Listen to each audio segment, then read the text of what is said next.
Hello friends, तो आपका स्वागत है आज की वीडियो में। आज का वीडियो आप सबके लिए बहुत ही इंपॉर्टेंट होने वाला है क्योंकि आज के वीडियो में मैं आपको एक ऐसा स्टॉक देने वाला हूं जो आपको मल्टी बैगर डिस्टेंस फ्यूचर में देगा। तो उस स्टॉक का नाम है हाथवे केबल्स। हाथवे केबल्स एक बहुत ही अच्छी कंपनी है फंडामेंटली और टेक्निकली देखें तो। ओके, सो हाथवे केबल्स, सबसे पहले हाथवे केबल्स की शुरुआत कहाँ से हुई थी? हाथवे केबल्स 2006 में शुरू हुई थी। हाथवे केबल्स के पास दो बड़ी कंपनी के सबसे मेजॉरिटी स्टेक्स है। उसमें सबसे पहले है भूपेंद्र भास्कर मल्टीनेट और दूसरी है जीटीपीएल। हाथवे केबल्स का जो मेजॉरिटी स्टेक होल्डर है वो इंडिया का सबसे रिचेस्ट पर्सन है और वो है मुकेश अंबानी, जो रिलायंस जियो के पास हाथवे केबल्स के 71.95% स्टेक है। सो ये एक अच्छी बात है कंपनी के लिए। अगर हम कंपनी के फंडामेंटल्स को देखें तो सबसे पहले फंडामेंटल्स में आता है बैलेंस शीट। अगर कोई कंपनी की बैलेंस शीट बढ़ रही हो तो वो कोई कंपनी के लिए अच्छा माना जाता है, क्योंकि इसका मतलब ये होता है कि कंपनी अपने एसेट्स और लायबिलिटीज़ को बढ़ा के कंपनी को एक्सपांड कर रही है।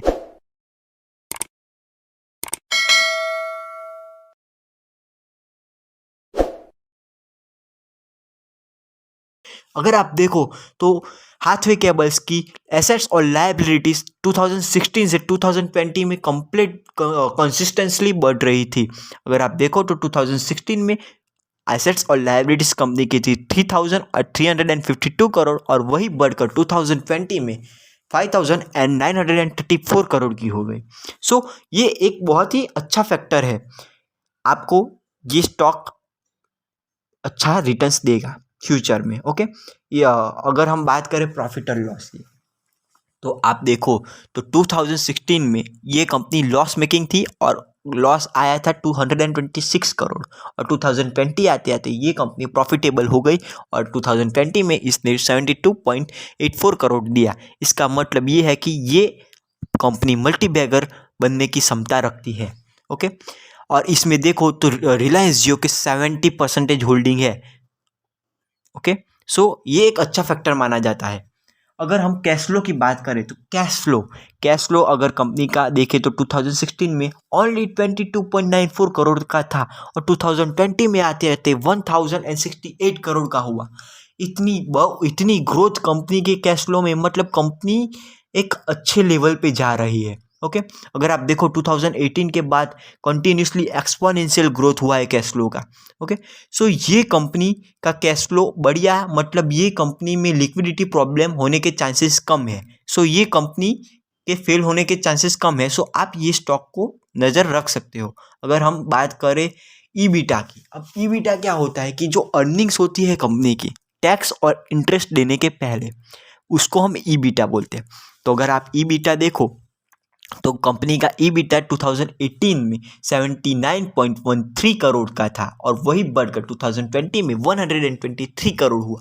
और ईबिटा की ग्रोथ, मतलब कि सबसे इम्पोर्टेंट फैक्टर होता है ईबिटा फंडामेंटल एनालिसिस के अंदर, और ईबिटा की ग्रोथ हो रही है कंपनी के अंदर, मतलब कि कंपनी एक अच्छे लेवल पे जा रही है और कंपनी के अंदर क्षमता है कि वो आगे वाले सालों में मल्टी बैगर रिटर्न्स दे सकती है।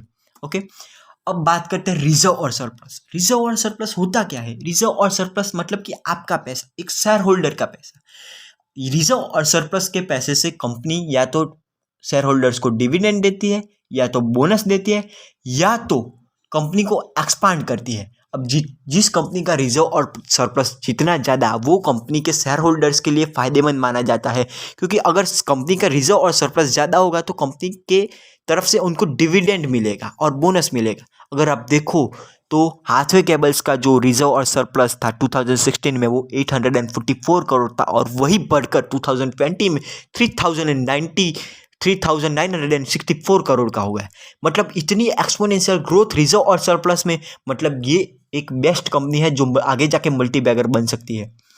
सो अगर आप बात करें मार्केट शेयर की, पूरे टेलीकॉम सेक्टर है जो डेटा केबल सेक्टर में, तो हाथवे केबल्स 10 इंपॉर्टेंट सिटीज़ में more than 25 to 30% market share cover करता है। अगर आप देखो मुंबई में 35% कवर करता है, हैदराबाद में 57%, बेंगलोर में 40% मार्केट शेयर कवर करता है दूसरी सब कंपनी के हिसाब से।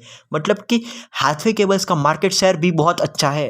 सो ये एक अच्छी बात होती है कंपनी में इन्वेस्ट करने से पहले। आपको कंपनी में इन्वेस्ट करने से पहले जानना जरूरी होता है कि कंपनी का मार्केट शेयर क्या है, कंपनी की बायोग्राफी क्या है, वो सब आपको जानना जरूरी होता है। अगर कंपनी का मार्केट शेयर ज़्यादा होगा तो कंपनी आज नहीं तो कल प्रॉफिट करेगी ही करेगी। और इसके हिसाब से देखें तो जो मार्केट शेयर है वो सबसे बढ़िया है। ओके, हाथवे केबल्स का। अगर हम बात करें शेयर होल्डर्स की, तो शेयर होल्डर्स 2018 में प्रमोटर्स के पास 45% स्टेक है, नॉन इंस्टीट्यूशनल के पास 28%, DII के पास 10% और FII के पास 17% था। अब वही बढ़कर 2020 में प्रमोटर्स के पास 91% का स्टेक हो गया, FII के पास 6% और हमारे पास इंस्टीट्यूशनल इन्वेस्टर के पास ओनली 3% का स्टेक बचा है। इसका मतलब क्या, 45 से 91% का स्टेक प्रमोटर ने बढ़ाया। मतलब प्रमोटर को अपनी कंपनी पे भरोसा है कि ये कंपनी उनको अच्छे रिटर्न्स फ्यूचर में देगी। सो इसका मतलब ये होता है कि कंपनी एक फंडामेंटली भी अच्छी है और कंपनी के प्रमोटर्स को कंपनी पे भरोसा भी है। ओके, सो आप देखो तो नॉन इंस्टीट्यूशनल के पास 2018 में 28% स्टेक था और अभी 3% स्टेक है। अगर ये कंपनी प्रॉफिटेबल हुई और ये कंपनी की डिमांड बढ़ी तो ये कंपनी के जो फ्लोट शेयर्स है वो बहुत ही कम है।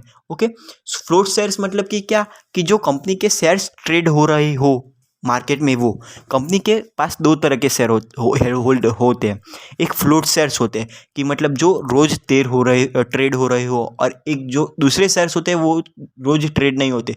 जो दूसरे टाइप के शेयर होते हैं वो कंपनी के मालिक के पास होते हैं और वो प्रमोटर्स के पास। आप देखो तो 91% प्रमोटर के पास स्टेक है, तो वो रोज ट्रेड नहीं करते इन स्टेक का, तो ओनली मार्केट में 3% स्टेक का ही ट्रेड होता है।